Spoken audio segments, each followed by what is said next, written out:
घंटालाल recording studio Guraru गया। मोहब्बत और प्यार की ज्योति यहाँ जलते हैं, मोहब्बत और प्यार की ज्योति यहाँ जलते हैं।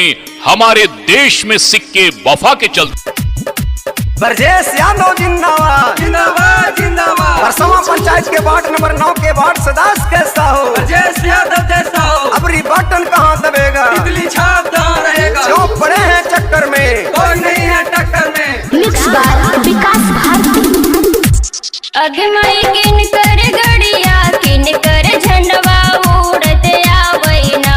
अगमई कौन भैया के नारा सगरो लागते आवैना। आगे माई ब्रजेश यादव के झंडवा गड़िया उड़त आवैना। पंचायत में नरवा लागत आवैना।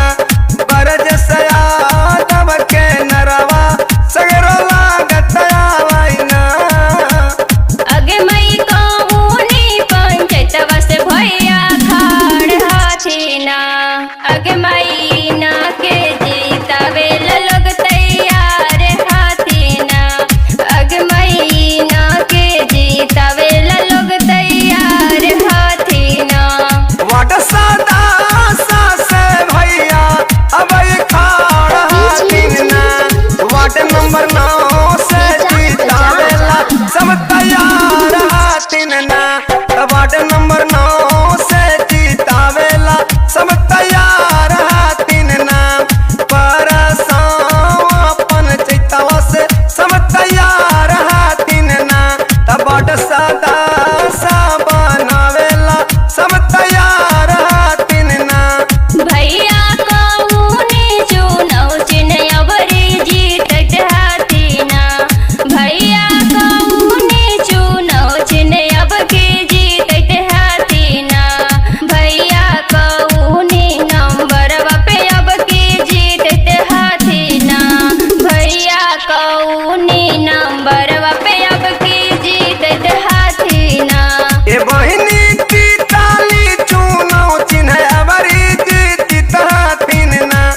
दीदी ग्राम संख्या 7 अबरी जीतित हाथीना। ब्रजेश यादव भैया वटवा अबरी मान जैतीना। वार्ड नंबर 9 से ई भैया अबरी जीत जातीना।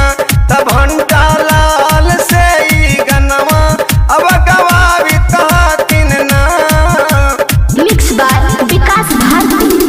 ब्रजेश यादव जिंदाबाद जिंदाबाद जिंदाबाद। परसवा पंचायत के वार्ड नंबर 9 के वार्ड सदास कैसा हो, ब्रजेश यादव जैसा हो। अबरी बटन कहाँ दबेगा, बिजली छाप कहाँ रहेगा। क्यों पड़े हैं चक्कर में, कोई नहीं है टक्कर में। घंटालाल रिकॉर्डिंग स्टूडियो गुरारू।